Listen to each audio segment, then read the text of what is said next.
El tema que se va a tocar el día de hoy es elaboración de expedientes técnicos, valorizaciones y algunos conceptos básicos sobre lo que son liquidaciones de obras, ¿no? Para eso tenemos que tener claro el concepto de qué es ejecución de una obra pública. De hecho, existen obras privadas. Cuando me refiero a obras privadas, ¿no? Me refiero, por ejemplo, eh, una habilitación urbana, ¿no? Por ejemplo, proyectos inmobiliarios, ¿no? Que es netamente privado, ¿no? Así como, por ejemplo, cuando una empresa se dedica a la venta de departamentos, ¿no? A la venta de lotes, la venta de puestos de un centro comercial, ¿no? Los cuales tienen pues requerimientos más especiales, ¿no? Tales como el cliente te pide, por ejemplo, los recursos, los insumos que se van a considerar la elaboración del expediente técnico y en la ejecución. ¿Qué te dice el cliente? Yo quisiera que lo consideres, ¿no? La marca que se va a utilizar. Por ejemplo, hablemos de una obra de saneamiento, ¿no? De una obra de habilitación urbana, ¿no? Que se requiere hacer lo que es o ejecutar la obra de agua de desagüe y electrificación. Entonces el cliente te dice, no, en los análisis de costos unitarios o en el expediente, quisiera que me lo pongas la marca de la tubería que se va a utilizar, ¿no? La marca de las válvulas que se van a utilizar. A razón de que muchos clientes no son pues de especialidad, ¿no? A veces un administrador o tal vez un ingeniero industrial, ¿no? Son las que dirigen o son dueños de estos proyectos. Entonces, no conoce mucho, ¿no? De algunas especificaciones técnicas. Entonces, él quiere que sea detallado, ¿no? ¿Y qué le quedan a ellos? Confiar en su técnico, ¿no? En su equipo técnico. Entonces, ellos piden, ¿no? Que se considere esas marcas de tal manera que el área logístico o el área que se encarga a comprar los materiales ya tiene todo detallado, ¿no? Eso es lo que no se puede hacer, por ejemplo, en el sector público, en obras de ejecución pública. No puedes considerar la marca de ninguna manera, ¿no? Solo las especificaciones técnicas, ¿no? Donde te establece tales materiales tienen que cumplir tales normas. ¿Me dejo entender? Ahora, obras públicas que son ejecutadas, ¿no? Por una empresa porque se ha hecho la licitación correspondiente. Eso también vamos a ver más adelante. Entonces, la obra pública, ya, en la fase de proceso de contratación, ya, existen pues ciertos requisitos para la suscripción del contrato de la obra, ¿no? Para el inicio del plazo de ejecución de la obra, ¿ya? Cuáles son sus funciones de residente de obra, ¿no? Cuáles son sus funciones del supervisor o del inspector. Pues eso también debo conocer, ¿no? O sea, ¿qué es el supervisor o inspector? ¿Son lo mismo? ¿O cuando se dice inspector o cuando se dice supervisor? Yo creo que muchos ya conocemos estos conceptos, ¿no? Básicos. Inspector es de la planta, de la misma entidad, ¿no? Como por ejemplo las municipalidades eh, tiene pues varias obras ejecutando, cuales tiene pues su inspector, ¿no? Supervisor es externo, ¿no? Obligaciones del cuaderno de obra. Aquí también algo importante, ¿no? Por ejemplo, el año pasado, anteaño pasado, o ya, eh, ¿no? Desde el 88 se utilizaba pues cuaderno de obra físico, ¿no? Entonces este año ya ha salido la norma donde dice tienes que utilizar cuaderno de obra digital. Pero ahí dice, ¿no? Excepto, ¿no? Las obras que se encuentran en zonas rurales. Entonces ahí aún se siguen utilizando, por ejemplo, los cuadernos de obras físicos. Ahora, cuando se ejecuta una obra pública, por muchos factores, ¿ya?, pueden haber ampliaciones de plazo. Y el supervisor, ¿no?, el residente, tiene que entender, pues, qué dice la ley, ¿no? O sea, ¿cuándo se le debe otorgar la ampliación de plazo? Sabemos que en entidad pública, a veces el residente, ¿no?, solicita su requerimiento de materiales, hace su cuadro de necesidades, ¿no?, su cuadro de requerimiento, ¿no?, y en logística, pues, se demora un montón de tiempo, ¿no? Y ya está afectando la ruta crítica. Por ende, no va a poder cumplir dentro del plazo establecido. Uno de los enfoques importantes, por ejemplo, cuando se aplica un sistema de gestión en un proyecto, sea pública o privada, ¿no?, que esté alineado a los estándares internacionales, así como el PMI, ¿no?, donde los proyectos estén alineados al PMBOK, ¿no?, donde se apliquen, no sé, pues, Lean Construction, BIM, etcétera. Siempre se busca de lo que es el proyecto exitoso. ¿Cómo logramos este proyecto exitoso? En los años, ¿no?, 40 y 50, se hablaba bastante sobre la calidad de la obra. Si el proyecto o la obra están dentro de los parámetros de calidad, se decía que era, pues, un proyecto exitoso, ¿no?, porque cumplía los estándares. Y luego pasan los años, siempre vamos mejorando, ¿no? Siempre se van implementando nuevas metodologías, nuevas técnicas, nuevas herramientas. Es decir, no es suficiente solo la calidad, sino también el plazo. Tiene que ejecutarse la obra dentro del plazo. Es decir, calidad más tiempo. Entonces, si cumple esos dos parámetros, quiere decir que es un proyecto exitoso. Pasan los años, en los años 80, ¿ya? Dicen, no, también costos. Es decir, proyecto de calidad, ¿no?, que cumpla los estándares de calidad, que esté dentro del plazo, dentro de los costos establecidos. Entonces, cumpliendo estos parámetros, se decía que era un proyecto exitoso. Ya a partir de los años 90, dice, no, necesitamos la satisfacción del cliente, la satisfacción del usuario. ¿De qué me sirve el proyecto que cumpla los estándares de calidad, que se cumpla dentro del plazo establecido, dentro del costo establecido, si el cliente no está satisfecho con lo que se ha ejecutado? Entonces, ya estos últimos años ya se va más allá, ¿no?, lo que es sostenibilidad. Entonces, cuando vemos lo que es la ejecución de la obra, no solo debemos ver esa etapa, ¿no?, sino el ciclo de vida del proyecto. Entonces hay que, como profesionales, siempre evitar estas ampliaciones de plazo, ¿no? Por ejemplo, el ingeniero Rubén Gómez Sánchez decía, la ampliación de plazo y las adicionales son como el cáncer y SIDA. ¿Cómo evitarlos? ¿Cómo prevenir todo eso? Pues se requiere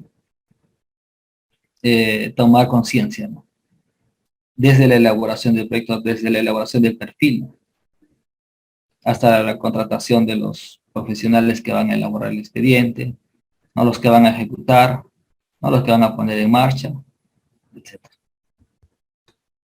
Entonces, ¿qué es una obra? De acuerdo al reglamento, ¿no?, de ley de contratación y servicios del Estado, ¿ya?, la ley 3225, en su anexo, ¿ya?, existen varias definiciones ¿no? Diferentes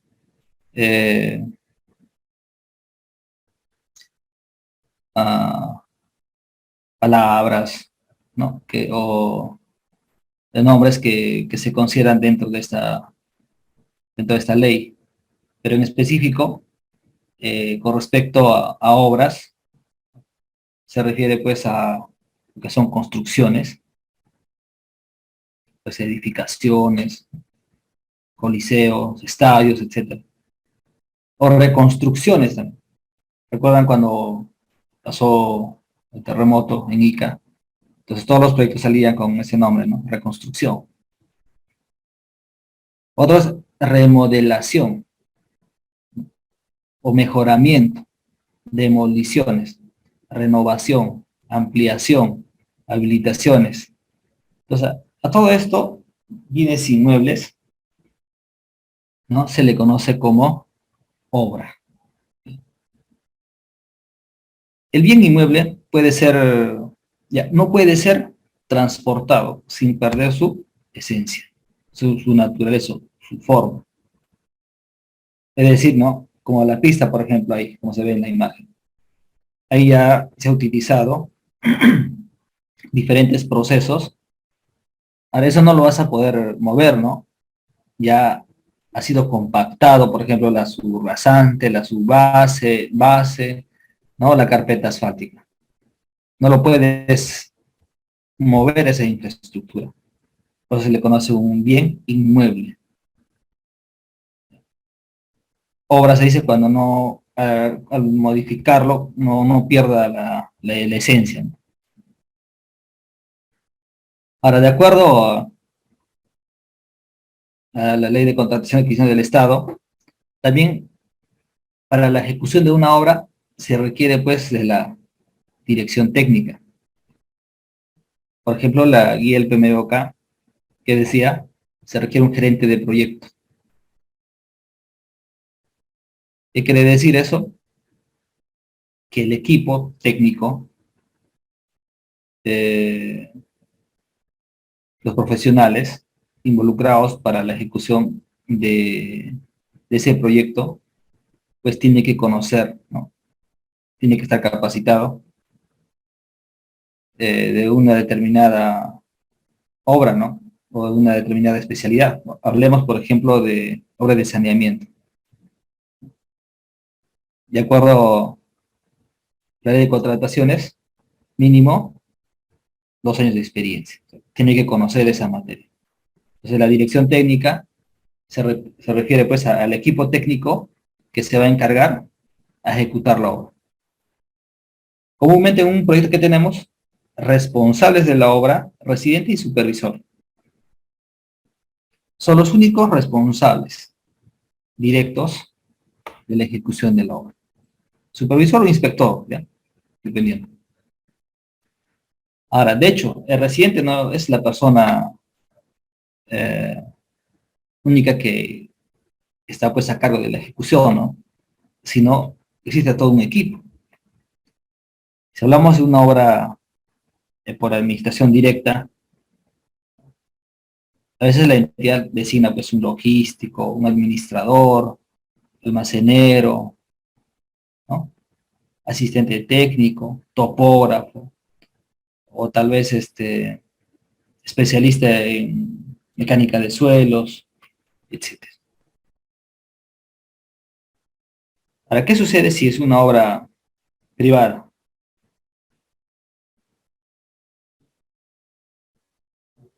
Por ejemplo, el equipo técnico que va a ejecutar la obra ya está en función de los términos de referencia. Es decir, la entidad elabora los TDRs y ahí establece, ¿no? ¿Qué profesionales deberían de estar ahí en el proyecto para que se pueda cumplir con los objetivos o con los alcances? Especialista eh, en mecánica de suelos con tantos años de experiencia. Coeficiente de participación 1. ¿Qué más a veces la entidad considera ahí? Se requiere, se considera, por ejemplo, un topógrafo, ¿no? Con tantos años de experiencia en la materia. Un ingeniero ambiental, un ingeniero de seguridad. El asistente técnico tiene que ser ingeniero colegiado. A veces consideran así, ¿no? Así. Entonces, contempla pues todo un equipo. De igual manera, el área de supervisión.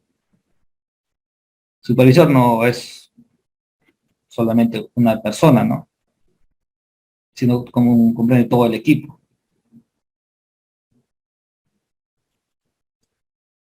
También tiene su especialista, por ejemplo, en agua potable, ¿no? O especialista en alcantarillado, ¿no? Especialista en reservorio, especialista en planta de tratamiento, así, dependiendo qué componentes tenga el proyecto, ¿no? Se dan cuenta la experiencia de cada uno de estos integrantes de la ejecución o del equipo que va a ejecutar la obra, pues tienen diferentes habilidades, distintas especialidades, ¿no? Cumplen ciertos requerimientos para poder ejecutar dicha obra. O sea, eso llamamos dirección técnica. Ahora, estos profesionales que van a encargarse en la ejecución de este proyecto, ¿no? Tienen que basarse a un expediente. O sea, el proyecto tiene que tener su expediente. Sino cómo van a ejecutar, ¿verdad? En el expediente, ¿qué contempla? A ver, planos, ¿qué más?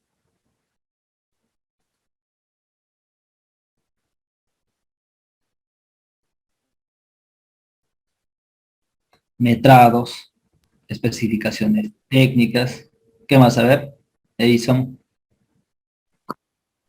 La memoria descriptiva, el ya, presupuesto, los exacto. análisis de precios unitarios, los cronogramas, el diagrama de Gantt, Ujú, eh, cotizaciones, digamos, en caso de que sea una, a ver qué más. Mm, bueno, eso mayormente, ¿no? exacto, ¿no? Y por ejemplo, si hablamos, por ejemplo, a ver, los ensayos, ¿no? Los estudios básicos, ¿no? Por ejemplo, los planos topográficos, ¿no? El estudio de suelos, eh, los ensayos, por ejemplo, para el concreto, ¿no? Granulometría, etcétera. Bien, eso es, digamos, relacionado a la parte técnica, ¿no? Ahora, ¿qué sucede si, no sé, pues de repente el especialista de alcantarilla dice, ahí, creo que está pendiente no va a cumplir, ¿no? Necesito verificar la hoja de cálculo. Entonces, a veces el supervisor solicita, pues, ¿no? Todo lo que son en memoria de cálculo para poder verificar la fuerza atractiva, etcétera. Entonces es un conjunto de documentos para poder ejecutar un determinado proyecto. Ahí, por ejemplo, lo más importante, las especificaciones técnicas, ¿no? Entonces ahí nos dicen qué, qué unidades tiene cada partida, ¿no? Cuál va a ser el procedimiento de ejecución, etcétera. Ahora, por ejemplo, si hablamos de una obra privada, sobre las empresas grandes eh, que ejecutan o se encargan a hacer las limitaciones urbanas, ¿no? Y ahí se contempla, por ejemplo, proyectos de agua, desagüe, electrificación, etcétera, ¿no? Lo que ya incorporan dentro del expediente, o sea, como parte ya de la etapa de ejecución, protocolos, ¿no? Los protocolos de calidad para correspondiente liberación. Por ejemplo, para ejecutar pistas y veredas, ¿no? Ustedes saben que para hacer la vereda, para ejecutar la vereda, ¿qué necesitamos? ¿No? De repente hacer corte, relleno, dependiendo, ¿no? Y se tiene que hacer la compactación correspondiente. Luego echamos un material, ¿no? Base, o afirmado también se le conoce, ¿no? Se compacta ese material y se hace el estudio correspondiente, ¿no? Sacar la densidad de campo. ¿Cumple o no? No sé, pues de repente dicen, tiene que pasar el 80%, o no sé, pues 95%, ¿ya? Y la inmobiliaria a veces, en algunos casos, tienen su área de supervisión, ¿no? El encargado de liberación de frentes. Entonces ellos vienen, sacan la muestra y no cumplen, ¿no? Solo llegó 94.9%. No pasa. Tienes que descalificarlo, tienes que volverlo a hacer, ¿no? Y ahí tienen sus protocolos. Ahora no solo contempla eso, ¿no? Por ejemplo, el tema de seguridad, ¿no? El tema del medio ambiente. Son diferentes formatos que hay que desarrollar durante la ejecución de la obra.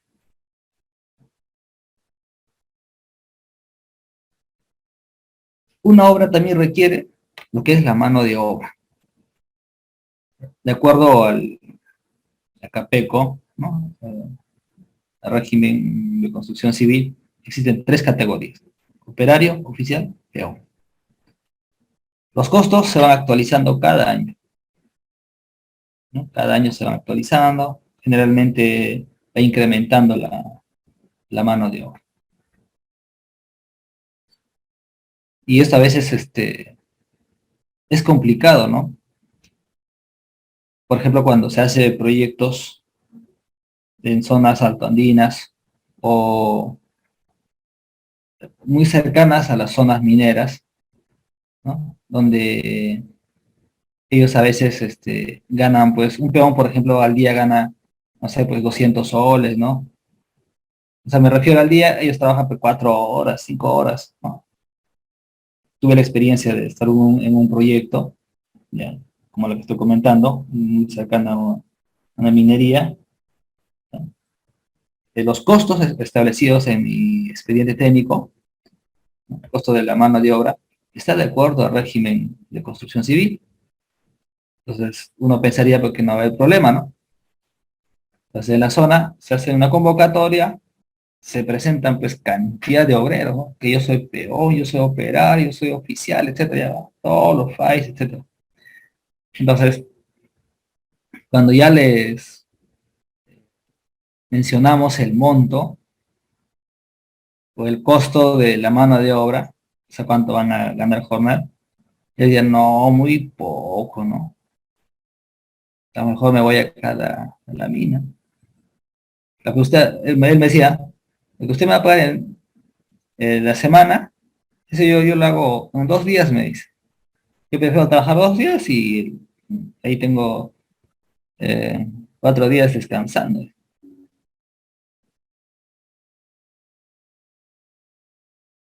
No hay mano de obra. Ah, peor pues la mano de obra calificada, ¿no? Operarios.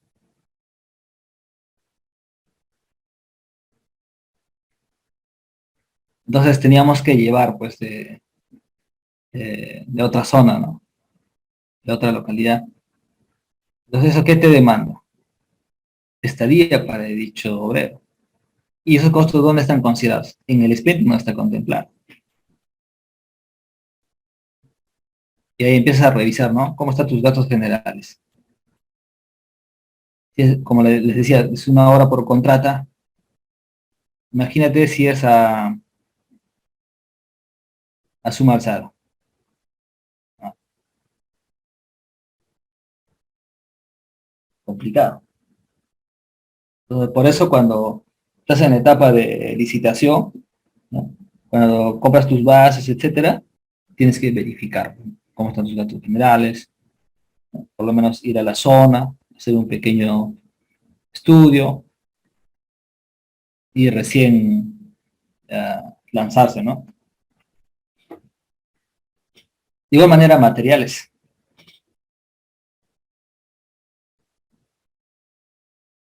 A veces tienes que llevar, pues, eh, de zonas muy alejadas.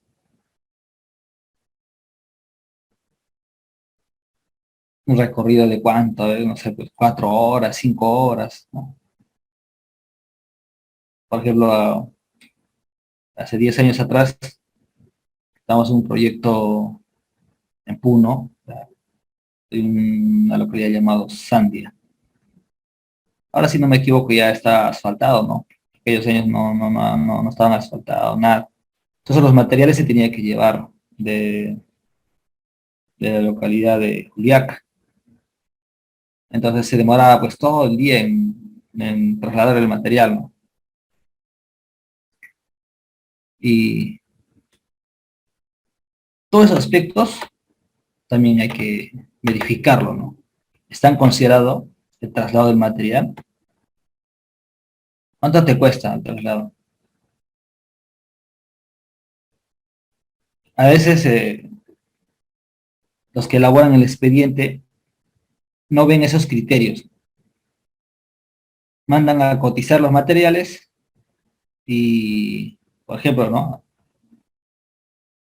Ahorita el cemento, por ejemplo, aquí en Tacna, ya, yo soy de Tacna, ¿ya? En Tacna está, por ejemplo, el H está a 26 soles, ¿no? Y mandas a cotizar, dice 26. Y eso a veces consideran el expediente. Pero ¿cuánto te va a costar el traslado? Pues a veces por bolsa sube pues 2 soles, 3 soles, 4 soles, etcétera. Y esos montos no se consideran, ¿no?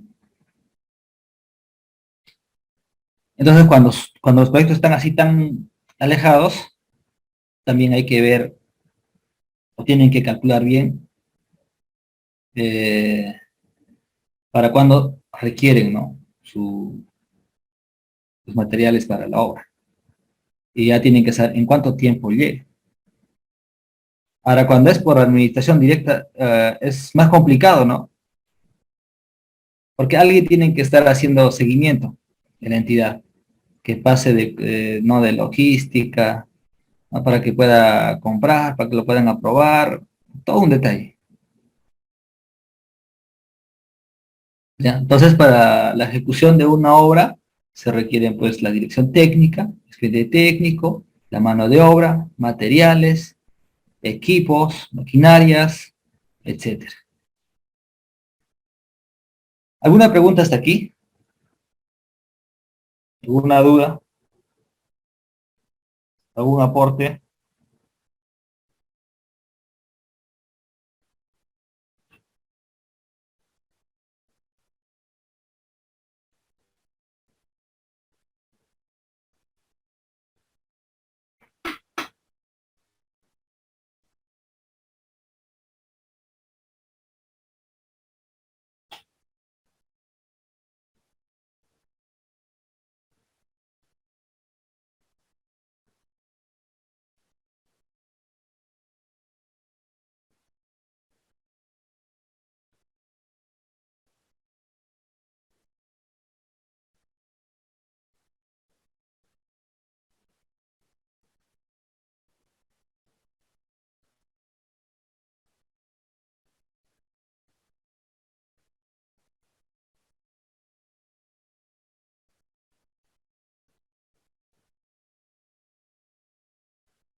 Ya, ok.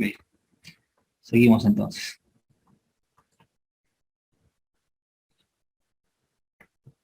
Actores de una obra. Bueno, por lo general, para la ejecución de una obra se presentan tres actores: supervisor, propietario, ejecutor. propietarios. Como les comentaba hace un momento, ¿no? Si hablamos, por ejemplo, de una inmobiliaria, a veces los dueños son uno o más personas, ¿no? Que se le denomina a veces accionistas, pero son los dueños, ¿no? de, de ese proyecto inmobiliario. O a veces la entidad, la municipalidad, el gobierno regional, el gobierno nacional, etcétera.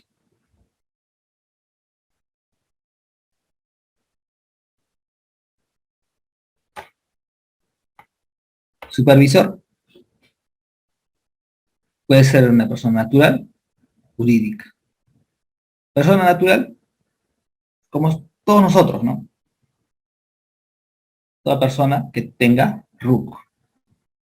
Y generalmente empieza con 10, ¿no? 10 es tu número de DNI, ¿no? Y un número al final. Ahora, cuando se trata de una persona jurídica, quiere decir una empresa supervisora que tiene o que empieza su RUC con 20, ¿no? O sea, puede ser, por ejemplo, empresa supervisora Edifica, ¿no? Que tiene un gerente general. Esta empresa supervisora puede tener una denominación SAC, puede tener una denominación EIRL, puede tener una denominación SRL.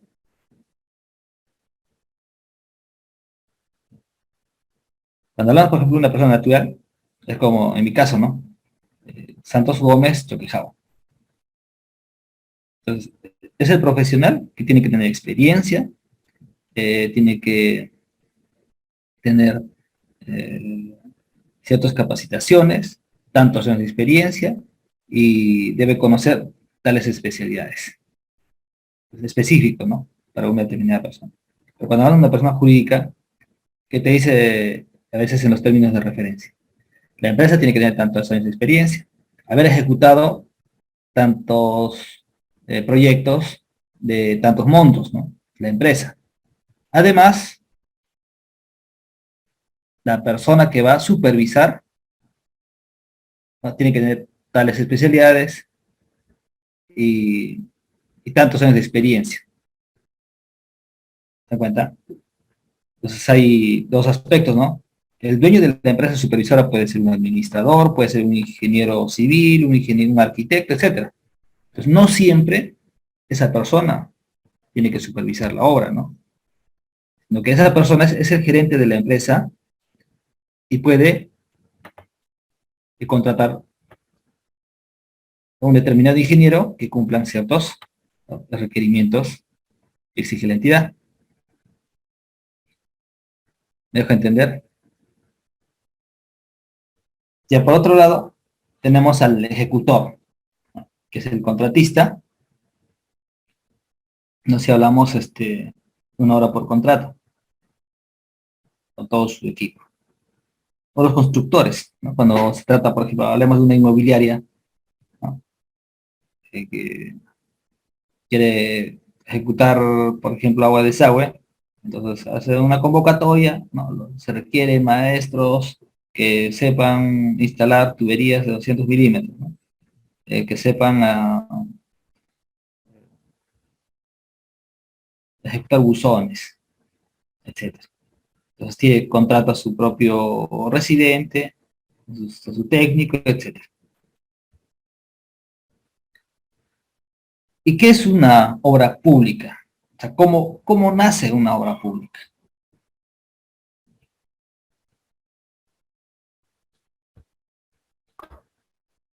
Aquella obra ejecutada por un organismo del Estado. Es una obra pública, que puede ser ejecutado de manera directa o indirecta. Cuando se dice directa, cuando la entidad, ¿no?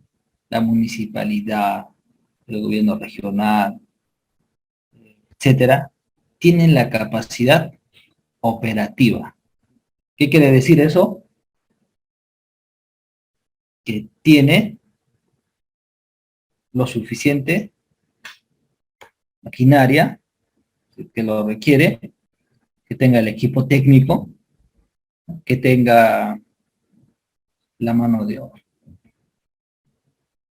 Entonces, ¿tienes la capacidad operativa? ¿Tienes experiencia en hacer ese tipo de obra? Sí. Entonces puedes ejecutar de manera directa. Por ejemplo, algunos proyectos que estamos desarrollando aquí en la ciudad de Tacna, elaborando unos expedientes para la empresa prestadora de servicios, no, la EPS. Ellos nos indican en sus términos de referencia, ¿no? El presupuesto que se va a elaborar, el proyecto que se está haciendo, tiene que ser por administración directa. Entonces, nosotros como consultores elaboramos un documento, ¿no? Lo cual solicitamos si tiene la capacidad operativa o no para ejecutar de manera directa. Entonces, ellos nos responden con un documento que sí contamos con la capacidad operativa, tenemos tantas maquinarias, tantos retroexcavadoras, tenemos tantos nombrados, ¿no? Operarios, oficiales, etcétera, ¿no? Y tenemos 20 años de experiencia ejecutando proyectos de agua y desagüe. Entonces, con eso, la entidad está demostrando que sí puede ejecutar de manera directa. Y a veces, cuando ya tiene bastantes obras en marcha, ¿no? Todas las maquinarias están en distintas obras, entonces eh, llevan pues a licitar, ¿no? Es decir, ejecutar por contrato, es decir, de manera indirecta. Entonces, sea por administración directa o indirecta, son recursos públicos. Luego son obras públicas, ¿no? Para mantener, para ampliar, mejorar la infraestructura en beneficio de los ciudadanos. Entonces, ¿cómo nace las obras públicas? ¿No? Siempre, pues, parte de una necesidad pública. ¿Ya?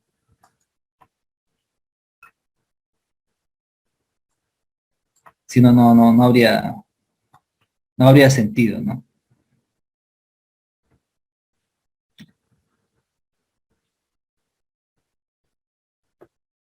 Esto lo vamos a tener, o lo vamos a llegar a entender mejor. Por ejemplo, antes,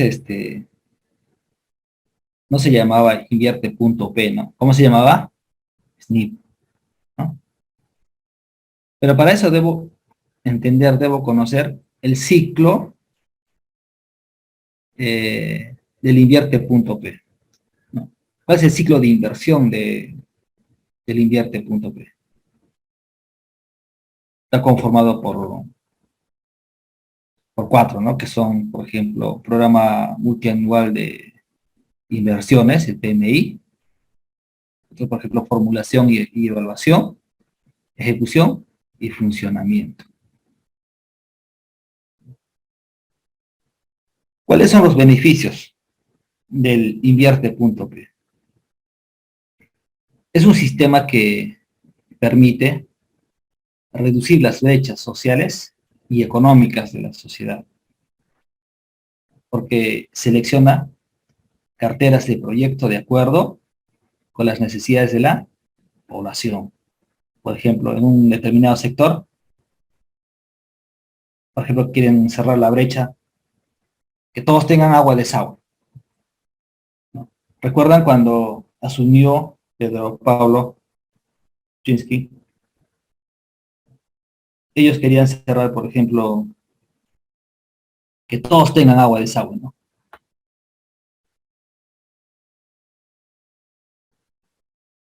¿Me dejo entender?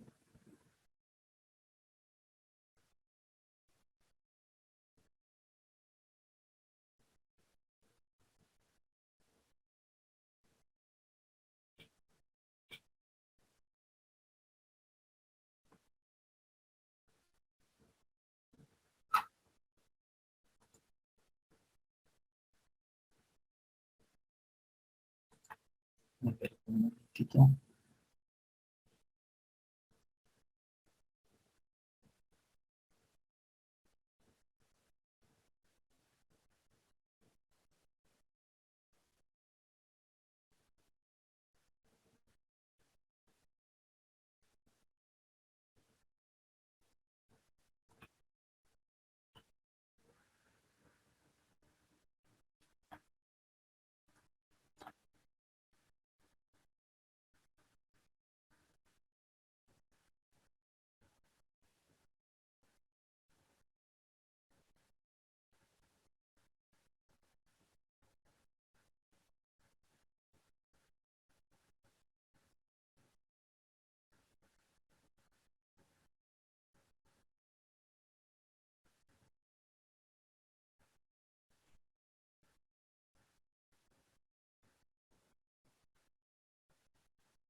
Ya, ahora sí. Entonces, como les decía, en ese entonces se lanzaba pues cantidad de proyectos para la ejecución de agua de desagüe, ¿no? Ese era el objetivo de cerrar dichas brechas, ¿no? Asimismo, formula pues costos realistas a través de la elaboración de estudios de preinversión, ¿no? Que determina el capital final de un determinado proyecto. Otro aspecto importante, por ejemplo, del invierte.p, también reduce los tiempos de formulación y evaluación de los proyectos. Por lo tanto, fomenta la rapidez de los procesos, ¿no? Además, promueve la transparencia porque su información es pública, ¿no? Y a la par con el sistema integrado de administración financiera, que es el CIAF. No solo eso, ¿no? Sino también el sistema electrónico de contrataciones del Estado, que es el SEACE. Además, el Sistema Nacional de Información de Obras, que es Infoobras, ¿no? Entonces, ahí nosotros podemos encontrar información de cada proyecto, ¿no? Cuánto se está avanzando, qué porcentaje de avance tiene, cuánto se está gastando, etcétera. Entonces, en el sistema, sea en Infoobras, podemos revisar, ¿no? El avance de un determinado distrito, una provincia, etcétera. Entonces, con esto se busca pues la viabilidad para poder ejecutar. Entonces, ¿cuál es el enfoque general, ¿no? del invierte.p? Como les decía, primero es el programa multianual de inversiones. En esta fase se define indicadores de brecha, ¿ya? Se establece la cartera de proyectos y se consolidan en el programa multianual de inversiones del Estado. Las inversiones que califican como proyectos de inversión pública son la formación de capital físico, humano, natural o institucional. Eh, para que pueda mejorar la capacidad de producción de un determinado bien o servicio. Y en la fase de formulación y evaluación, en esta segunda etapa se complementan lo que son las fichas técnicas, ¿ya? O se desarrollan estudios de inversión, ¿no? De acuerdo con el monto de dinero de cada proyecto que se requiere. Ya para ello se realizan fichas simplificadas, ¿no? Un estudio a nivel de perfil, ¿no? Y a nivel de perfil reforzado. Luego pasa pues lo que es a la unidad formuladora. Desarrolla pues la evaluación de estos documentos y registra los resultados en el banco de inversiones. Como les estaba comentando, teoriza, se elaboran fichas, ¿no? Se elaboran perfiles a nivel de perfiles reforzados, etcétera. Luego se da la viabilidad. Luego tenemos lo que es la etapa de, o la fase de ejecución. Entonces, en esta fase, la unidad ejecutora de inversión trabaja en la elaboración del expediente técnico, lo cual le tiene que ser aprobado, ¿ya? El expediente técnico o documentos equivalentes, ¿no? Asimismo, se desarrollan labores de seguimiento físico y financiero mediante un sistema de seguimiento de inversiones. Luego la otra fase, que es el funcionamiento. Se realiza el reporte anual del estado de los activos de las oficinas de programación multianual de inversiones, unidad formuladora, conocido también como OPMI del sector. Estas oficinas tienen, pues, por ejemplo, los gobiernos regionales, ¿no? Los gobiernos locales, etcétera, ¿no? También se programa el gasto para fines de operación y mantenimiento. Y finalmente se realiza la evaluación de los proyectos de inversión.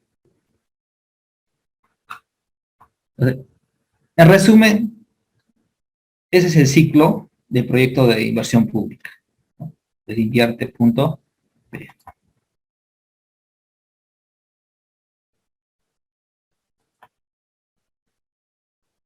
Fases reguladas según la Ley de Contrataciones del Estado. Tenemos la fase de actos preparatorios, ¿no? De las contrataciones del Estado, y otro que es la fase selectiva de las contrataciones del Estado, fase de ejecución contractual, donde se designa pues a residente, supervisor, ¿no? O sea, si no tienes designado supervisor, si la entidad no contrató al inspector o al supervisor, no se puede dar inicio a la ejecución de la obra. Entonces, durante la ejecución de la obra pueden haber controversias, ¿no? Puede haber de que, por ejemplo, la entidad no reconozca ciertas actividades desarrolladas, ¿no? Los cuales obviamente tienen que estar justificados, ¿no? Entonces, por eso también existe la otra etapa que es solución efectiva de controversia, las contrataciones del Estado.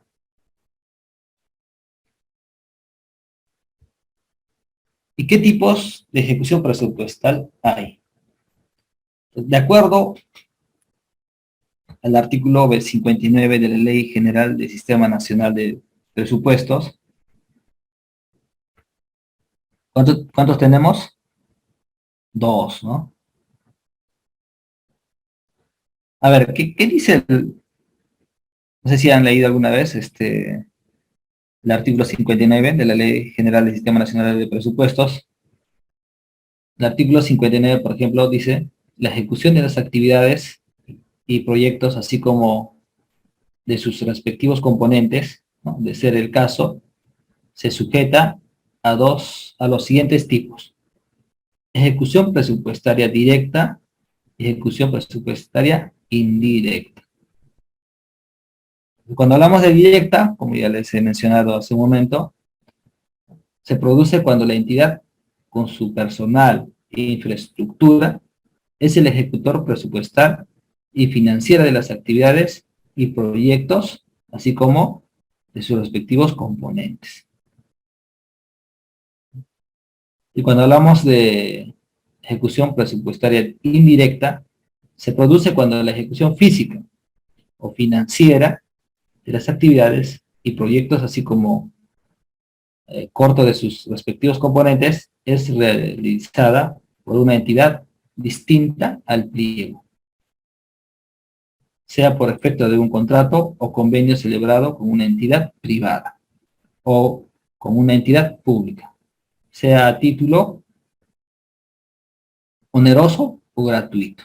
Entonces son los dos conceptos de acuerdo a este artículo. ¿Ya? Como ya les comenté, pues una entidad privada o una entidad pública.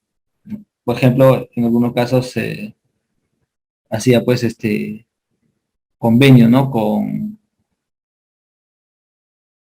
mmm, algunas organizaciones, ONGs, etcétera, ¿no?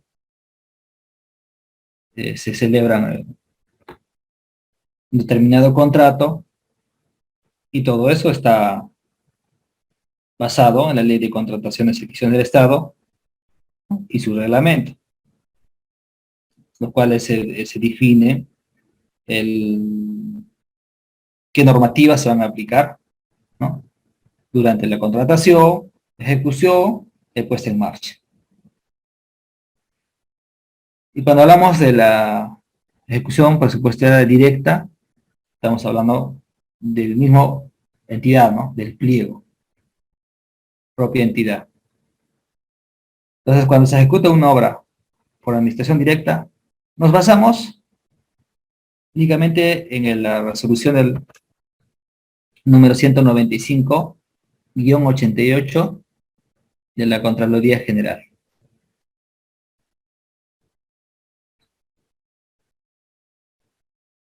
¿Recuerdan cuántos artículos tiene esta resolución? ¿Recuerdan o no? Para la ejecución de la obra pública.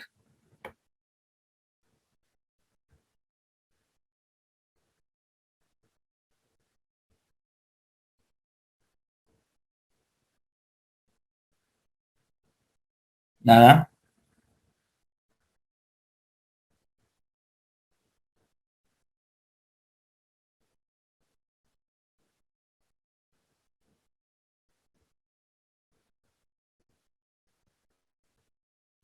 ¿Cuánto? A ver, solamente 12, ¿no? 12 numerales. Miren, ¿en qué año se ha hecho esta resolución? En 1988. Y no se ha agregado, se mantiene eh,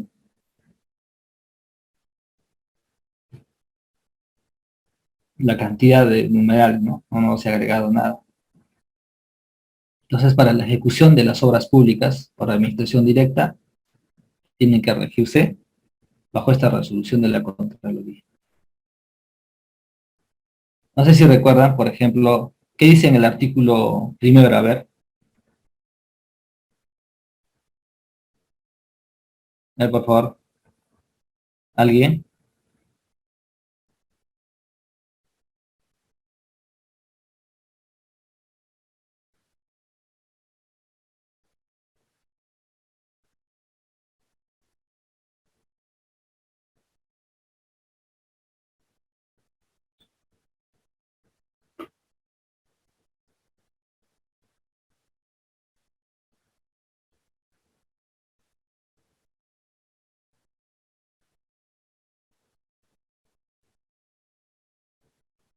Nada. Por ejemplo, el artículo primero, ¿qué dice? A ver, aprobar las siguientes normas que regulan la ejecución de la obra pública por administración directa. Primero, la entidad que programe la ejecución de una determinada obra bajo esta modalidad, ¿no? De la ejecución de presupuestaria directa, ¿ya? Deben contar con la asignación presupuestal correspondiente. ¿Cuenta? O sea, no puedo lanzarme, no puedo contratar residentes si no tengo la designación presupuestal, ¿no? Es decir, el proyecto tiene que tener dinero, el personal técnico, administrativo y los equipos necesarios. ¿Cuenta con todo eso? Ok. El siguiente paso, ¿no? Los convenios que celebran las entidades para encargar la ejecución de la obra por administración directa deben precisar la capacidad operativa. Por eso les comentaba hace un momento, ¿no? Es decir, la municipalidad de la región debe precisar bajo un documento donde indique que tiene la capacidad operativa, ¿no? Que dispone la entidad ejecutora a fin de asegurar el cumplimiento de las metas previstas. O sea, ¿cuál es el fin de solicitar este documento, ¿no? Donde el pliego o la entidad te diga si podemos ejecutar.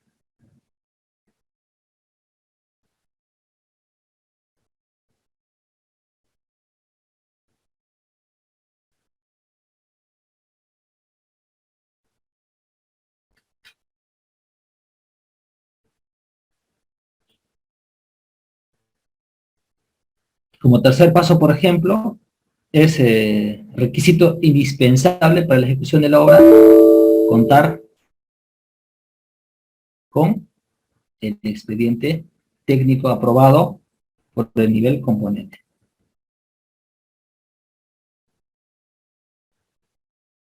Es decir, tiene que estar aprobado pues por la entidad.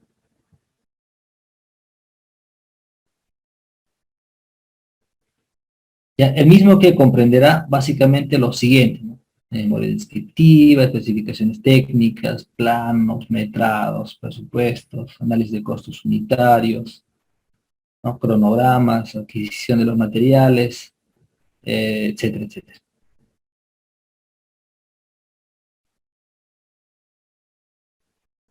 Otro, por ejemplo, la entidad debe demostrar que el costo total de la obra a ejecutar por administración directa resulte igual o menos al presupuesto base deducida la utilidad, situación que deberá reflejarse en la liquidación de la obra. Para eso tienes que tener pues todas las cotizaciones, tiene que estar elaborado de acuerdo al estudio del mercado, ¿no? En la etapa de construcción, por ejemplo, la entidad dispondrá de un cuaderno de obra, ¿no? Debidamente foliado y legalizado. ¿Qué dice la norma también? Que deben estar, si no hay, por ejemplo, una notaría en una localidad rural por un juez de paz, ¿no? Pero tiene que estar legalizado. ¿Para qué? Para hacer las anotaciones de cuando inicia el proyecto, ¿no? De cuando terminan los trabajos, las modificaciones autorizadas, ¿no? Los avances semanales, mensuales, ¿no? Los controles diarios, el ingreso, salida de los materiales, la cantidad de personal que está involucrado en el proyecto o en la ejecución, cuántas horas, eh, cuántas horas máquinas se trabajó. Por ejemplo, en la obra podemos tener excavadoras, retroexcavadoras, volquetes, camionetas, etcétera, ¿no? Entonces, cuántas horas máquinas se han considerado, ¿no? Cuántas horas máquinas se ha utilizado un determinado día. Entonces, todos esos aspectos se tienen que registrar. Ahora, no solo cuando inicia, cuando termina, cuántos obreros, qué materias están ingresando, qué materias están saliendo, etcétera, sino eh, los problemas que vienen afectando el cumplimiento de los cronogramas establecidos, sino cómo justificamos, por ejemplo, una ampliación de plazo, una adicional. Imagínese que el logístico no te está atendiendo de acuerdo a los plazos establecidos, se demora, etcétera. ¿Qué haces? No vas a comprar de tu bolsillo, ¿no? Sino problemas como eso tienes que registrarlo en el cuaderno de obra. Entonces, en algún momento, cuando te falte tiempo, dirás, ¿no? En tal fecha, en tal asiento, dije que estos retrasos, ¿no? De cumplimiento o suministro de los materiales me va a afectar la ruta crítica, o está afectando la ruta crítica, o te va a faltar para el cumplimiento de tus metas.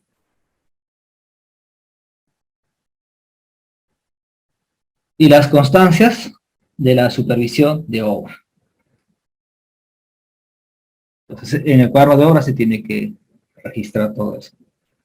¿Se dan cuenta? El reglamento o la resolución de la Contraloría ya establece claramente qué es lo que debe contener o qué es lo que se debe tener en cuenta para poder ejecutar una obra bajo esta perspectiva o bajo esta modalidad, ¿no? De ejecución presupuestaria directa. La entidad, por ejemplo, debe contar con una unidad orgánica, ¿no? Responsable de cautelar la supervisión de las obras programadas. Otro aspecto importante que menciona, por ejemplo, esta resolución de la Contraloría, es que la entidad debe designar al residente de obra, es decir, al ingeniero residente responsable de la ejecución de la obra, ¿no? En aquellos casos cuyo costo total de la misma sea igual o mayor al monto previsto en la ley anual de presupuesto para la contratación mediante concurso público de precios, o al ingeniero inspector, cuando se trate de obra cuyo costo total sea inferior a lo señalado anteriormente.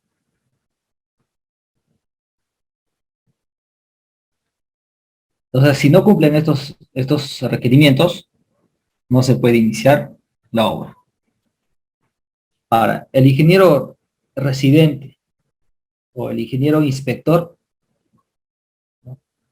En esta resolución que nos dice que deben presentar mensualmente un informe detallado a nivel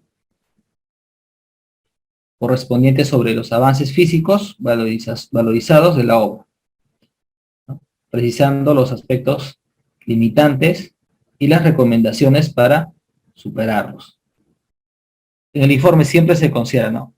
Observaciones, conclusiones, recomendaciones, etc.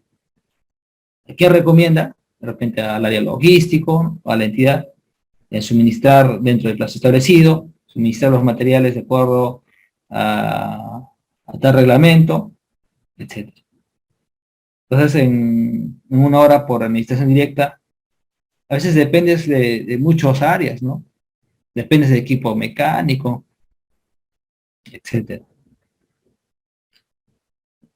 Durante la ejecución de las obras, ¿no? Se realizan las pruebas de control de calidad de los trabajos. ¿Se ha compactado bien? ¿Se han instalado bien las tuberías? ¿Qué tipo de pruebas tengo que desarrollar? Prueba hidráulica, no sé, pues, la prueba de la villa, la prueba del espejo. O sea, ¿qué tipo de pruebas tengo que desarrollar? ¿Solo de la etapa de ejecución o solo del proceso constructivo, o también de los materiales que dicen las especificaciones técnicas, ¿no? Las tuberías deben cumplir tales normas. El ensayo de la rotura de briquetas debe cumplir tal norma. Entonces hay que verificar los materiales. En muchos casos, la entidad pública no maneja protocolos para dichos controles. En entidad privada, Muchas empresas ya lo tienen estandarizado inclusive. Ya te dicen, para la compactación, utilízame este formato. Para la excavación, tienes que utilizar este formato. Formato que contempla, por ejemplo, la ejecución, o antes de la ejecución, ¿qué tengo que verificar? Durante la ejecución, ¿qué tengo que verificar? Y después de la ejecución. Por ejemplo, hablemos de ejecución de una columna, ¿no? Antes del vaciado, ¿qué tengo que tener en cuenta? ¿Qué tengo que verificar? ¿Qué sucede, por ejemplo, si pregunto, no sé, a Javier mi vida, yo superviso la verticalidad y la altura, ¿no? Y preguntamos a Melanie, puede decir, no, aparte de verificar la verticalidad, hasta dónde se va a vaciar, verifico de que los ángulos sean 90 grados, ¿no? El encofrado, y que tenga recubrimiento. Preguntamos a Pamela, ella puede decir, mmm, verifico que los equipos que se van a utilizar estén operativos. Los materiales que se necesite ya estén en pie de la obra. Cada supervisor o cada residente tiene criterios distintos de verificar. ¿Y por qué no lo estandarizamos todo esto? Eso es lo que no tenemos en entidad privada, no quería entidad pública, ¿no? Recuerdo muy bien cuando estuve un tiempo en entidad pública, eh, venía el supervisor y hacía una verificación visual. Mira, esto hay que mejorar, esto hay que hacer, esto hay que hacer. O sea, viene un día, te dice, no, verifica a lo que él ve, ¿no? Un muro, vamos a ver si está vertical o no, están los recubrimientos o no, o sea, lo básico, ¿no? Pero ¿por qué no tener un estándar? Entonces, en entidad privada, por ejemplo, la empresa elabora un estándar con sus instructivos y el supervisor tiene que ir a verificar lo que ya se ha establecido en ese formato. Simplemente hacer checklist, ¿no? Si está todo acá, pueda hacer el siguiente paso. El siguiente partida, ¿no? O es decir, el vaciado. ¿Qué tiene que verificar? Verticalidad. O sea, eso ya está establecido en el formato. Ya. En el formato dice verticalidad, ángulo, hasta donde se va a vaciar, el recubrimiento, que esté acá, todos los materiales, el personal. Digamos 6 cosas. Acá, y maquinaria no está. Entonces, uno de ellos falta, no puedes vaciar. Simplemente el supervisor te dice, no va. Así ya, se imaginan, ya tienen estandarizado. Entonces, eso es lo que no tiene, por ejemplo, la entidad pública, no tiene estandarizado. Yo creo que en algún momento lo van a hacer, ¿no? Por el tema de calidad de obra. Es un dinero que se administra, es el tesoro público del Estado, de la gente, de la población. Entonces hay que administrarlo pues bien, ¿no?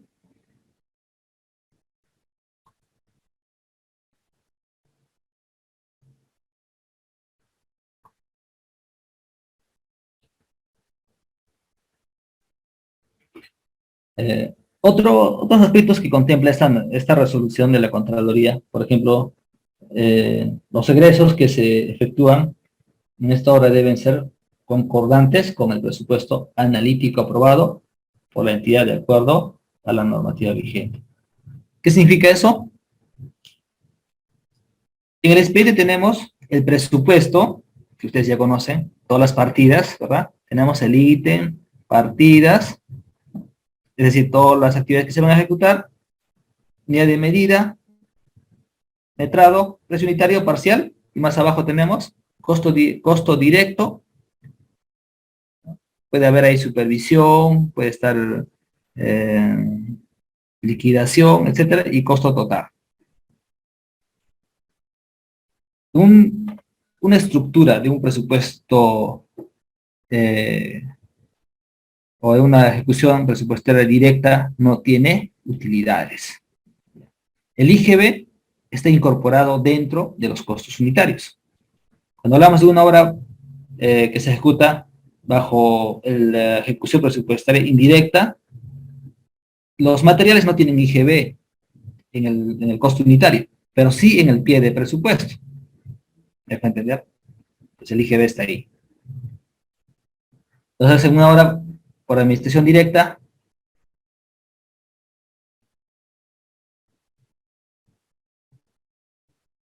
no contempla, ¿no? En el pie de presupuesto no está el IGB, sino ya está incorporado dentro de los costos unitarios.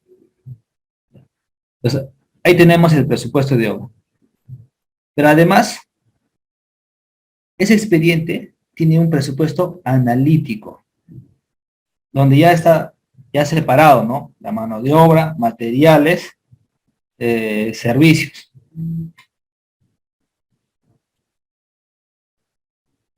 En tu expediente puedes tener ¿no? Contemplado trompo, escaladora, te puede tener ahí vibradora, etcétera. ¿Qué hago? ¿Compro o alquilo?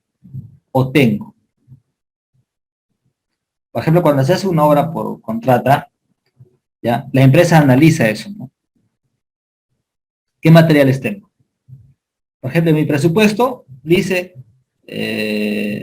madera, tornillo, tantos pies cuadrados. Voy a comprar lo que dice en el expediente, pero para hacer eso yo tengo que verificar primero, ¿no? ¿Cuánto tengo en almacén? Tengo presupuesto para maquinaria, tengo presupuesto para la vibradora, pero si yo tengo, no voy a comprar, ¿no? Entonces tengo que hacer un análisis, qué es lo que tengo y qué es lo que tengo que comprar, o tengo que alquilar. Entonces, por ejemplo, un trompo de mezcladora, ¿no? ¿Qué hago? Tengo un presupuesto, no sé, pues digamos 5.000. ¿Qué hago? ¿Compro o alquilo? Entonces, a veces hacemos un análisis muy tradicional, ¿no? Mejor compramos, ¿no? Porque me va a durar para los siguientes proyectos, etcétera. No, pues tienes que calcular, pues. Se calcula, ¿no?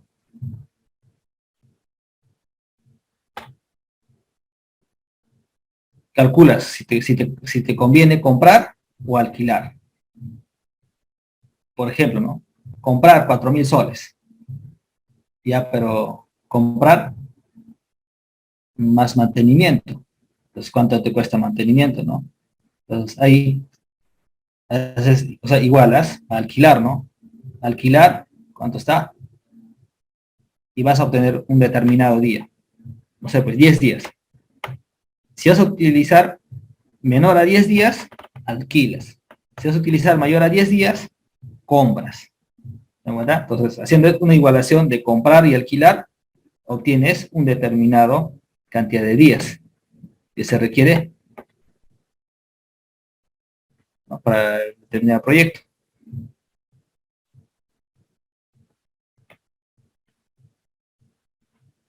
Entonces, de esa manera tomas decisiones, ¿no?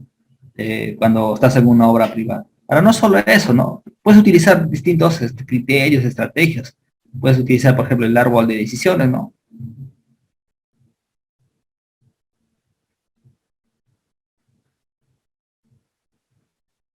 Otro aspecto también que menciona esta resolución, ¿no? Concluida la obra, la entidad designará una comisión para que formule el acta de recepción, ¿no? De los trabajos y se encargan de la liquidación técnica y financiera.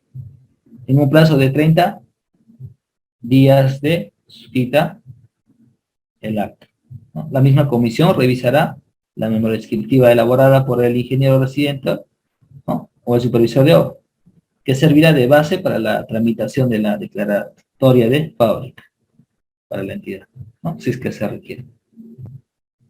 Pero en una obra por contrata, el residente solicita, ¿no? Mediante cuaderno de obra al supervisor,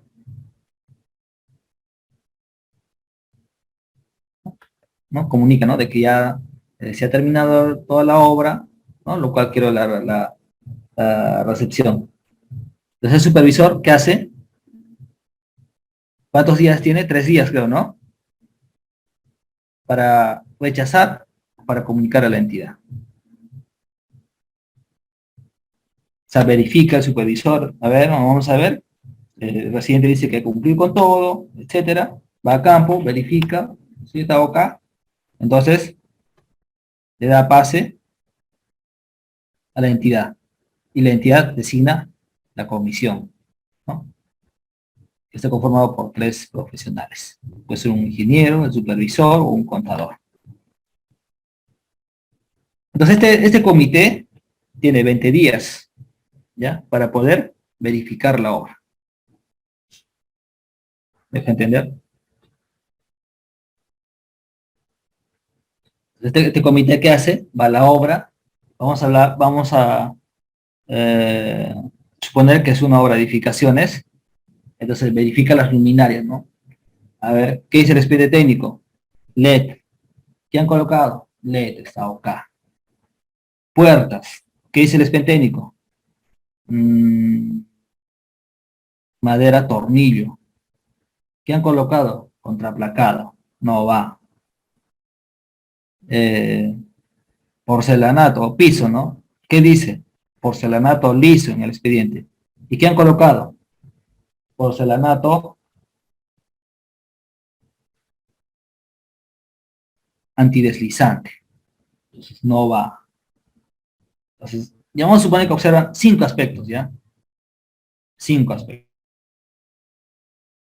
Entonces el contratista tiene 1/10. A ver, un momentito, por favor.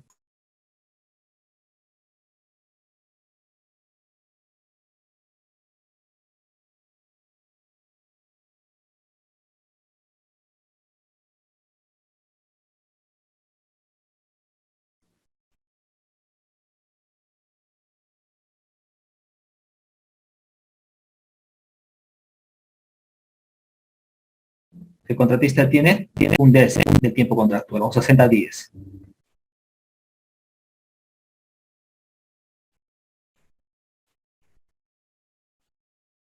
Y otra vez el residente, ¿no? A través del cuaderno de obra, solicita, ¿ya?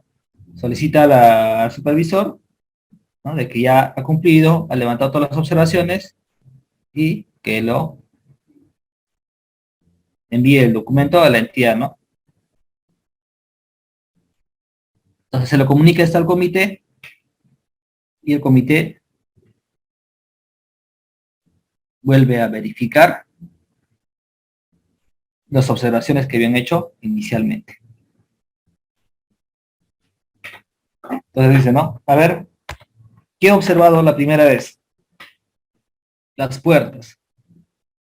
Ya, sí lo ha cambiado, está OK. ¿Qué más he observado? El piso, ¿no? Decía en el expediente porcelanato liso y han considerado antideslizante, todavía lo han cambiado, todo está OK, ¿no? Y así todos los 5 componentes está OK, ya lo han levantado. Ya. Y alguien dice, pero aquí se han olvidado una ventana. No, tiene que colocar una ventana. No. Siguen verificando más y dicen, pero el tanque elevado, en el expediente dice 2 metros, a 2 metros lo han colocado. No, tiene que ser a 3 metros, como dice el expediente. No, acá está mal. Entonces, ¿qué dice la norma? Que el comité no puede volver a observar. ¿Ya? Otros aspectos que no lo había hecho en la primera vez. ¿Me dejo entender? Solamente puede verificar estos 5 que ha observado inicialmente. ¿Puede llegar a otras observaciones? Sí, pero eso ya se soluciona en otra etapa, ¿no? No sé, pues de repente vicios ocultos. Pues aquí el comité ya tiene una responsabilidad, ¿no? La norma dice que tenías 20 días para observar, para verificar la obra. Entonces, en la siguiente visita no puedes estar observando más cosas, ¿no? Eso debiste hacer al inicio. Entonces, ¿qué significa eso? Que este comité tiene que tener claro esos conceptos. O sea, el comité tiene que entender de que durante estos 20 días tiene que observar, tiene que verificar a detalle, porque no tiene otra opción, ya no tiene otra posibilidad, ¿no? Salvo que más adelante se detecte, como les dije, los vicios ocultos, es decir, algo que no pueda haber, ¿no? No sé, pues de repente, a ver, ya pues fui a la obra a inspeccionar la resistencia del concreto, ¿no? Con mi esclerómetro, 210, ¿no? 210 OK. Y como la zapata ya está enchapado, no se ve, y más adelante, no sé, pues un obrero me dice, o uno de los señores, uno que ha estado ahí, no sé, pues, ingeniero, la zapata que se ha considerado no cumple los requerimientos, hemos colocado menos cemento. Y ya pues uno dice, ahora vamos a verificar, no, haces excavación, verificas y no cumple. No, vicios ocultos. Entonces, ese es el procedimiento, una obra por contrato, una obra, una ejecución presupuestaria indirecta. ¿Alguna pregunta hasta aquí?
¿Y qué sistemas de contratación existen según la ley 30.22.5, ¿no? Y su modificación, reglamento del decreto supremo 344/2018, economía y finanzas, ¿no? Y sus modificaciones. El sistema de contratación, suma alzada, precios unitarios, ¿no? Esquema mixto de suma alzada y precios unitarios, tarifas en base a tiempo de trabajo, la referida a consultorías, en base a porcentajes, ¿no? Cobranzas y recuperaciones, en base a honorarios fijos y comisiones de éxito. Por ejemplo, la suma alzada. ¿Qué tipo de obras se puede ejecutar bajo este sistema? ¿Qué dice la norma? A ver.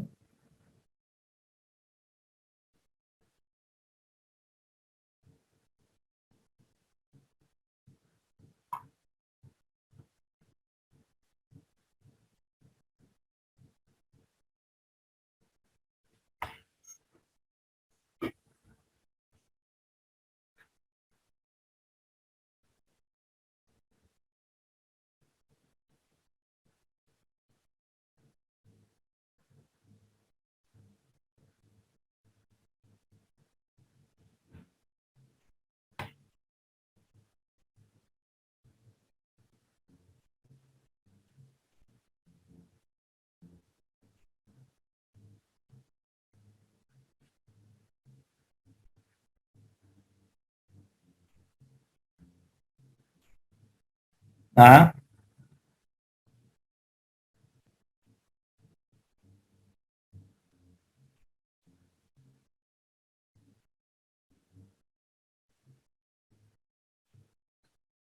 ¿qué tipo de proyectos? A ver.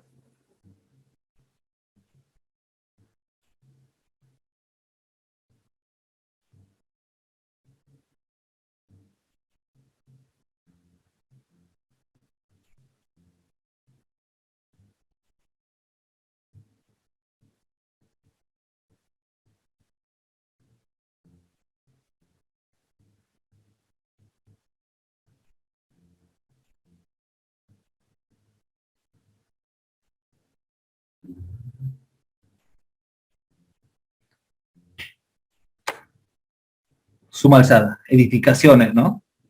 Edificaciones, porque ya se conoce, por ejemplo, los rendimientos, ¿no? Es decir, eh, los montos son fijos. Ya. Hagamos un ejemplo, a ver.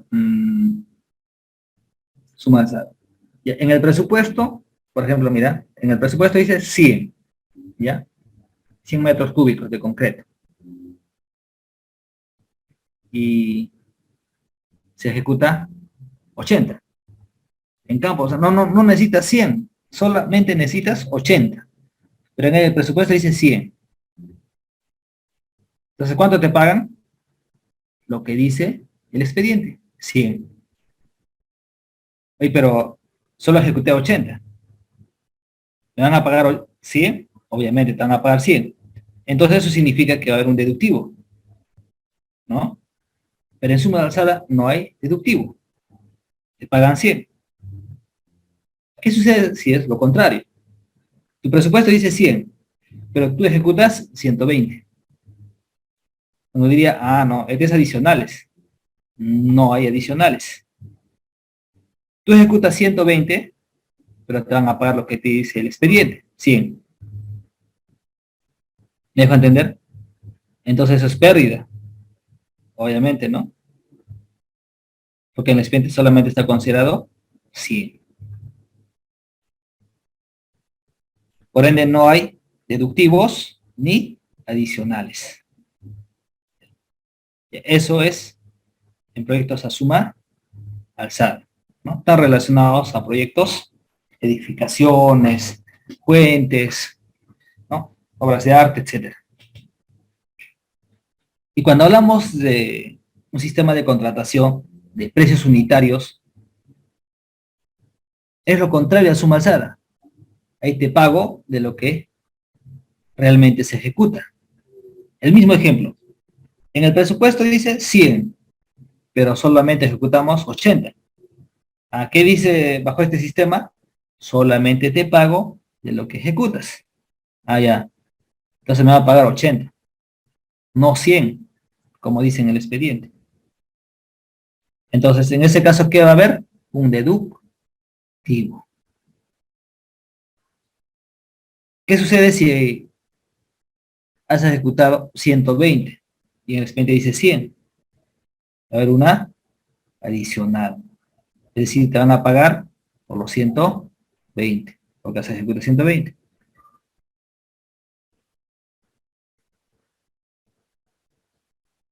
Otro aspecto, por ejemplo, me olvidaba, en suma alzada, ¿qué manda? A ver, ¿cuál es el orden jerárquico de los documentos de un sistema suma alzada? Un sistema de contratación a suma alzada. ¿Cuál es el orden jerárquico de los documentos? Primero están los planos. ¿Me dejo entender? Los planos. Así es, ¿no? Primero manda los planos. Luego David,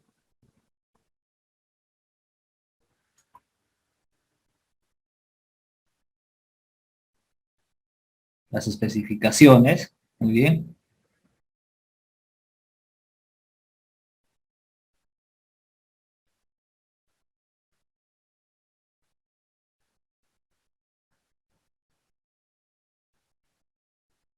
¿Qué más? Son 4, ¿no?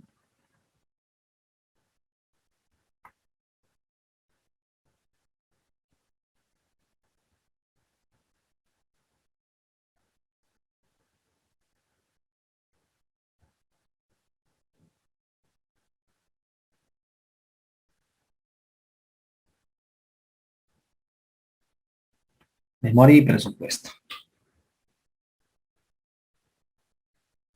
Entonces, en los planos pueden estar considerados, por ejemplo, vamos a suponer, a ver, de una carretera, ya, una obra, ejecución de una carretera, ¿no? Ahí están todas las partidas ¿no? del proyecto, ¿no? perfilado, trazos de planteo, no sé, movilización, desmovilización de maquinarias, ¿no? Ahí va, subrasante, eh, subbase, base, no sé, pues el imprimado, carpeta asfáltica, etcétera, ¿no? Todo. Presupuesto 1 millón. Así está en su presupuesto. Sin embargo, en el plano, ¿no? Hay una parte, hay una línea, dice muro de contención, 500 metros lineales.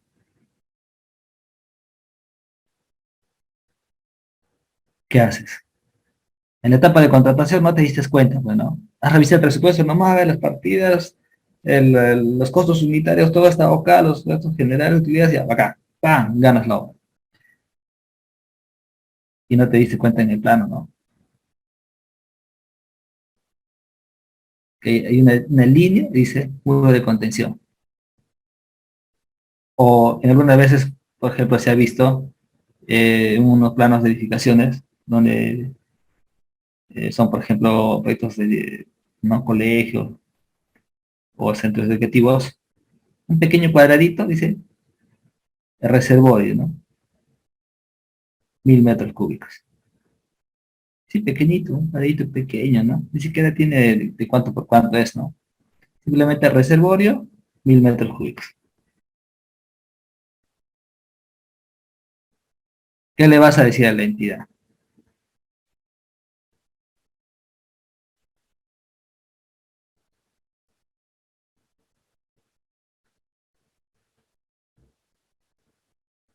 El supervisor te va a decir, había una etapa donde el contratista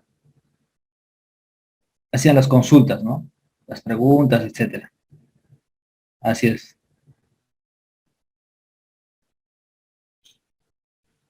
En esa etapa debiste de decir eso. Por si acaso hay una línea, dice muro de contención, sin embargo no está en el expediente. Entonces, la entidad era la integración, las bases, tal vez dirá, pues no, bueno, solicitarás tu adicional, vamos a incorporar, algo dirá, pero ya lo dijiste, ¿no?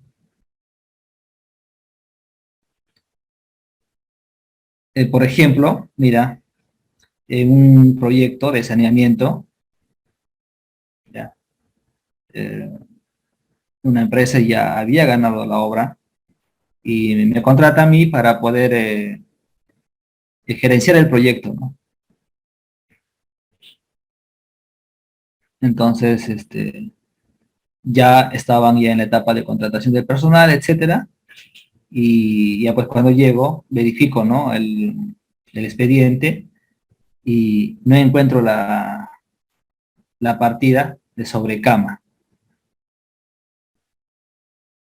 ¿Me entender? O sea, cama, si hay, ¿no? Por ejemplo, ¿qué se utiliza? Aquí en Tacna, por ejemplo, utilizamos arenilla, ¿ya? Una arena fina, ¿no? Para poder cubrir la tubería, ¿no? Como cama y sobrecama, así.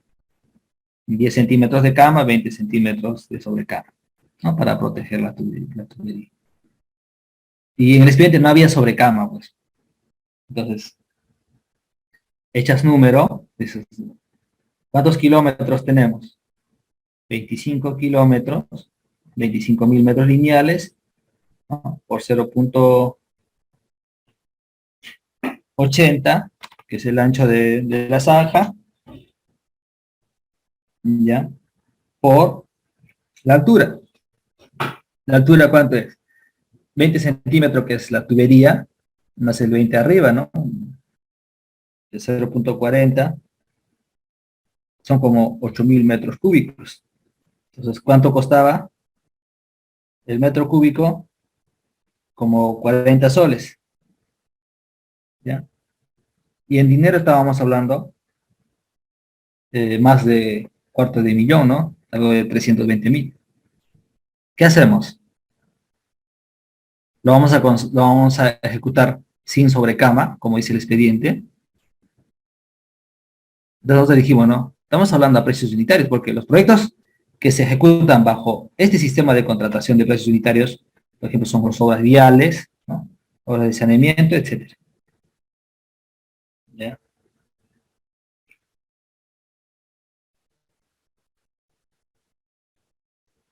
Entonces, ¿qué harían ustedes? A ver, si se encuentran con este problema. No está una partida.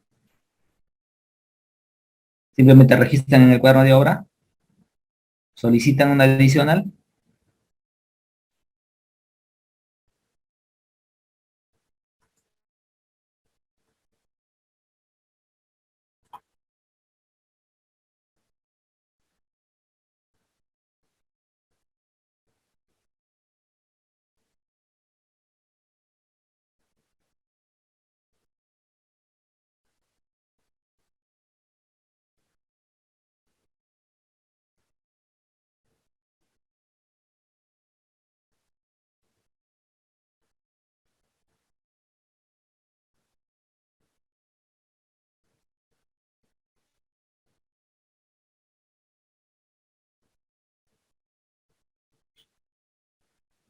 Entonces, ¿nosotros qué hacíamos?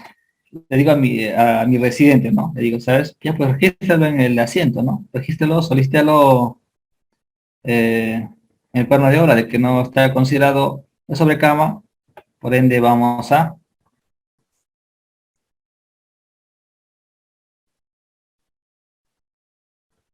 claro, ¿no? Entonces, ¿qué hacíamos en el cuaderno de obra, ¿no? De que no está considerado de sobrecama, por ende se va a generar un adicional. Entonces, a ese comentario, el residente, el inspector tiene que decir algo, ¿no? ¿Acepta o no?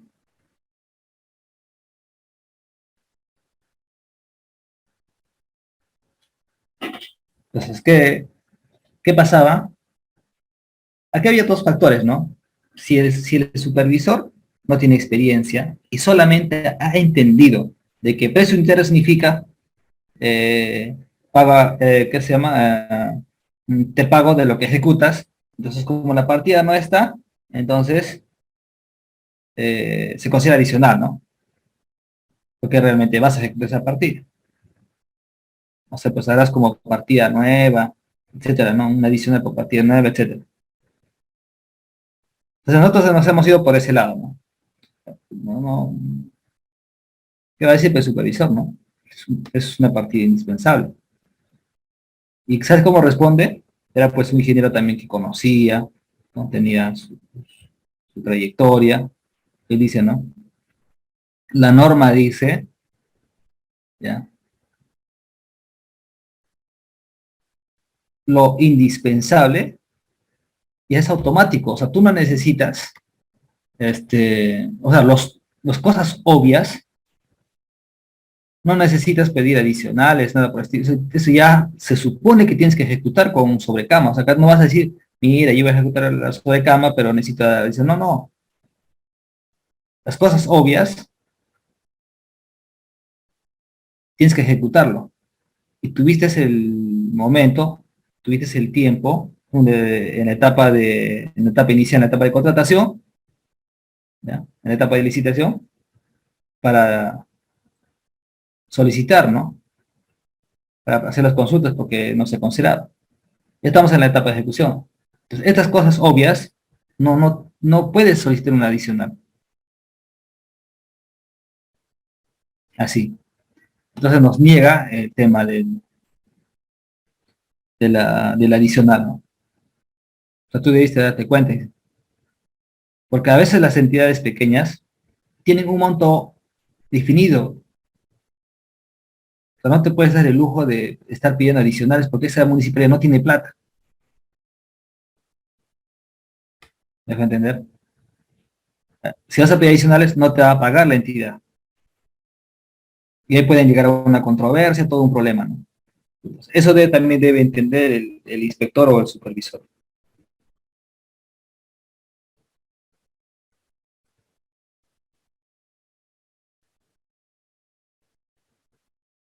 Entonces, de una manera ya salomónica, empezamos a analizar, ¿no? Y decirle pues al supervisor, ¿no? Mira, de cuánto estamos hablando. Pues, ¿cómo se podría solucionar eso, ¿no? En el proceso constructivo. Estamos hablando no estamos hablando pues de 1.000 soles, de 10.000 soles, ¿no? Estamos hablando casi un cuarto más de cuarto de millón. Entonces, el supervisor nos autorizaba, por ejemplo, ya pues, ¿no? La cama no lo consideremos el ancho de 80, ¿no? Sino la tubería, ¿cuánto tiene la tubería de 200? 20 centímetros, ¿no? 20 centímetros, ya 20 más, ¿no? O 10 por lado. 20, 30, 40. Entonces ya ahí tienes, ¿no? Y en la zona, por ejemplo, la parte superior del terreno natural era pues así como tierra de chacra, algo así, una tierra fina. Entonces ya se ha buscado distintas alternativas para poder cumplir esa actividad. Mira, aquí ha primado el principio de razonabilidad. ¿Ya? ¿Qué quiere decir eso? Muchas veces, por ejemplo, los supervisores, ¿no? Ya mayores, ¿no? Los que ya, no me refiero a todos por si acaso, algunos sí son conscientes, se aplican ese principio de razonabilidad, algunos no. Simplemente dicen, no, no es mi problema, ¿no?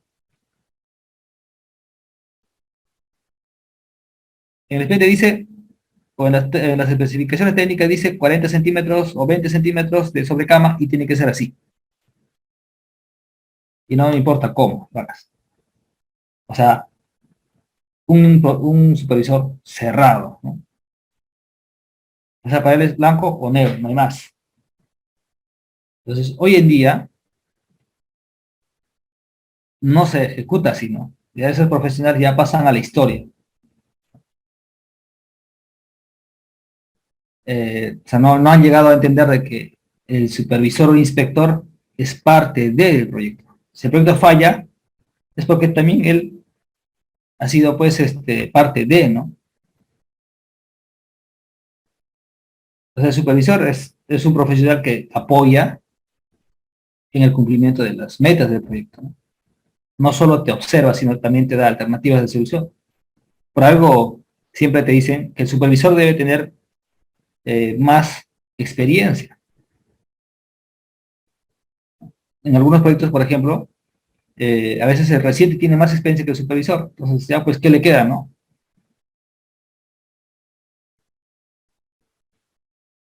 Ayer nomás, el supervisor tiene que aprender del residente. Pero en otras ocasiones, los supervisores tienen más experiencia que el residente, ¿no? Entonces le van dando alternativas, van solucionando, ¿no? Así es. Entonces, de esa manera se ha solucionado ese proyecto, ¿no? El tema de la sobrecarga, ¿no? Se han seleccionado de la zona, un terreno, no sé, tipo tierra de chacra, se ha zarandeado y se ha podido cumplir con esa meta. Porque ambos, eh, tanto el supervisor residente o la empresa supervisora, la empresa ejecutora, eran conscientes de que no nos iban a dar el adicional. La entidad no tiene plata, ¿no? Así es. ¿Ya? Un sistema mixto, por ejemplo, obra vial y sus obras de arte. No sé, pues alcantarilla, puente, pontones, etcétera, ¿no? Ahí se puede manejar un sistema mixto. Obra vial, precios unitarios, puente, pontón, alcantarilla, a su masa.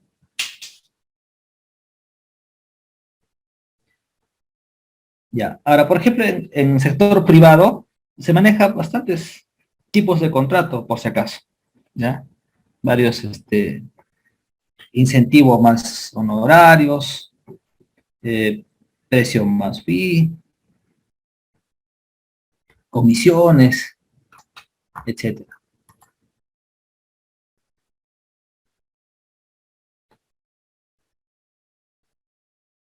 Residente de obra.